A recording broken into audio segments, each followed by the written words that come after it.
2 hours ago, Donald Trump stood in the Oval Office and publicly blamed his own defense secretary for the Iran war spiraling out of control.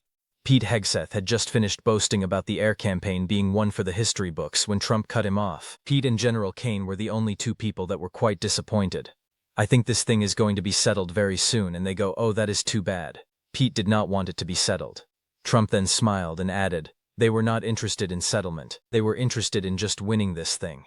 And what had Hegseth said just moments before Trump threw him under the bus? 4 words that went viral within minutes. "We negotiate with bombs." Standing in the same room where Trump claimed productive talks with Iran were underway, the Secretary of Defense made clear he sees aerial bombardment as a negotiating tactic. "The Defense Department sees ourselves as part of this negotiation as well. We negotiate with bombs." The contradiction was stunning. Trump announcing peace talks, Hegseth announcing bombs are the peace talks, and then Trump blaming Hegseth for not wanting peace at all. But before we unpack this spectacle, if you value coverage that exposes the chaos inside this administration, hit that subscribe button and drop a like so you never miss analysis like this. Now let's understand how we got here. The Iran war is entering its 4th week. 13 American service members are dead. 290 wounded. 35 still not returned to duty. Over 1,500 Iranian civilians killed according to Tehran. The Strait of Hormuz remains closed. Oil prices remain elevated. Gas prices at the pump hitting Americans hard just months before midterm elections. And Trump needs an exit. He spent Monday claiming talks with Iran are progressing. 15 points of agreement. Iran ready to give up nuclear weapons. Hormuz will reopen. A deal could happen in 5 days. Iran denied all of it. No negotiations, no dialogue, fake news to manipulate markets. So Trump walked into Tuesday facing a credibility crisis. His ceasefire announcement believed by no one. His ultimatum deadline ignored. His maximum pressure strategy delivering maximum blowback. And that is when Hegseth gave him the perfect scapegoat. Hegseth has been the most aggressive voice for war from day one. Trump said so himself Monday in Memphis. "Pete, I think you were the first one to speak up and you said let's do it because you cannot let them have a nuclear weapon." While Vice President Vance was skeptical, while Secretary of State Rubio had reservations, Hegseth pushed hardest for military action. And now Trump is blaming him for the war not ending. The timeline tells the story. February 28th, war begins. Hegseth immediately announces no stupid rules of engagement. "We untie the hands of warfighters. We unleash overwhelming violence." Week 1, a girls' school in Minub gets hit by a Tomahawk cruise missile. 165 dead, most under age 12. Trump claims Iran did it. Bellingcat confirms U.S. missile fragments at the scene. Hegseth says it is under investigation. Week 2, Joe Kent resigns as National Counterterrorism Center chief over the war. First major Trump official to quit. Week 3, Trump threatens to obliterate power plants if Hormuz stays closed. Iran threatens to close Hormuz permanently if power plants get hit. Week 4, Trump cancels the ultimatum and announces talks that do not exist. And Tuesday, Trump publicly distances himself from the man who got him into this mess. Here is what makes this revealing. Hegseth believes aerial bombardment is diplomacy. "You have a choice as we loiter over Tehran about your future. The president has made it clear you will not have a nuclear weapon. That is official Pentagon doctrine. Bombs as negotiations. The problem is it is not working. Iran has not surrendered. Iran has not reopened Hormuz.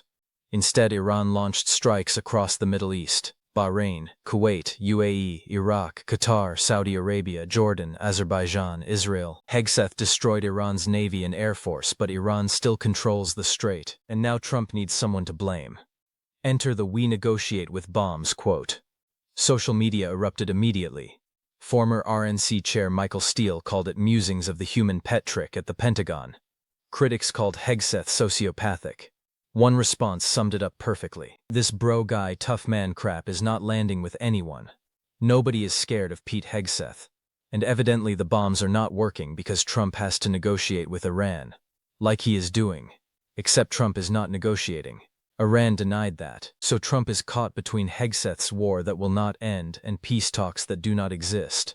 Which brings us to the whistleblower. Wes Bryant is a retired Air Force Master Sergeant who ran the Pentagon's Civilian Protection Center of Excellence until Hegseth dissolved it.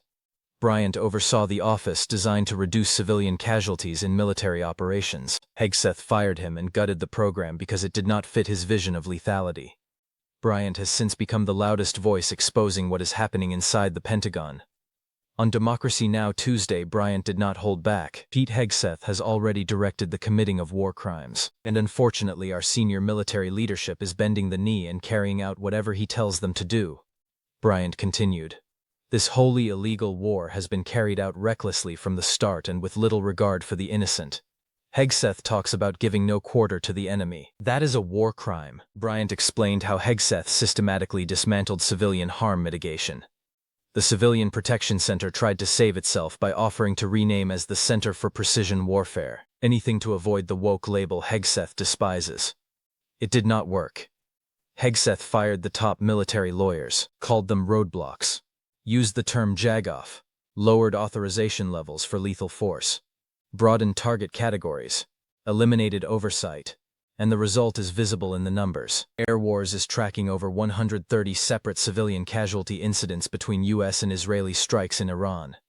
The Minab school was just the most visible.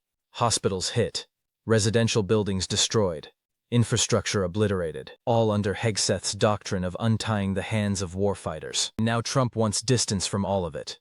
He praised Hegseth's attitude, called it great, but made clear Hegseth is the obstacle to peace.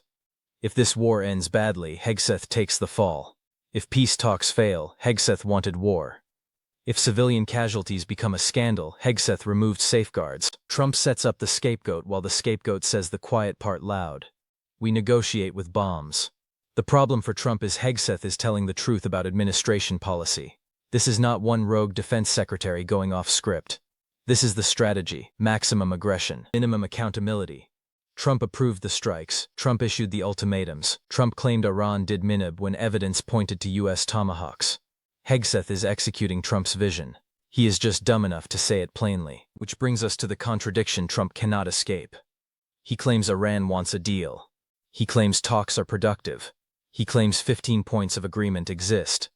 But his own defense secretary just told the world the Pentagon negotiates with bombs. How do you have productive diplomatic talks while your military chief announces violence is the negotiation? You cannot, and Iran knows it.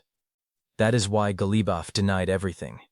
That is why the foreign ministry said no dialogue exists. That is why Hormuz stays closed. Iran will not negotiate while bombs are the negotiation. They will wait for the bombs to stop, or they will retaliate until America stops. Either way, Hegseth's strategy is not producing the exit Trump desperately needs, so Trump throws Hegseth under the bus while keeping him in the job, blames him for wanting war while praising his great attitude, distances himself from the consequences while maintaining the policy. The backlash revealed something important. Even war supporters found the line grotesque. It exposed brutality too plainly. Americans might tolerate war, but they do not like hearing their defense secretary brag about bombs as diplomacy. Hegseth gave critics the perfect soundbite. 4 words capturing everything wrong: arrogance, violence, no accountability, contempt for law. And Trump, always attuned to politics, immediately created distance, not by firing Hegseth, not by changing policy, but by publicly blaming him for the outcomes. 2 hours ago, Trump needed a scapegoat for a war that will not end. Hegseth handed him one by saying the truth out loud. We negotiate with bombs. And now Trump can point at Hegseth whenever the bombing fails to produce the results Trump promised. The war drags on. American casualties mount. Iranian civilians die. Oil prices stay high. Hormuz stays closed. And Trump can say Pete did not want it settled. Pete wanted to keep fighting. Pete negotiates with bombs, not diplomacy. It is a masterclass in deflection. Blame the subordinate for executing your orders. If this sounds familiar, it should. Trump has done this before. Praise someone publicly while privately preparing to throw them overboard. Hegseth is learning what so many Trump officials learned before him. Loyalty flows one direction, and when the politics turn bad, you become the explanation for why things went wrong. 2 hours ago, Hegseth boasted about negotiating with bombs. 2 hours later, he became the reason Trump cannot negotiate peace. If this exposed the chaos and contradictions driving this war, smash that like button, share this with someone who needs to understand what is really happening, and subscribe so you catch every update as this disaster unfolds.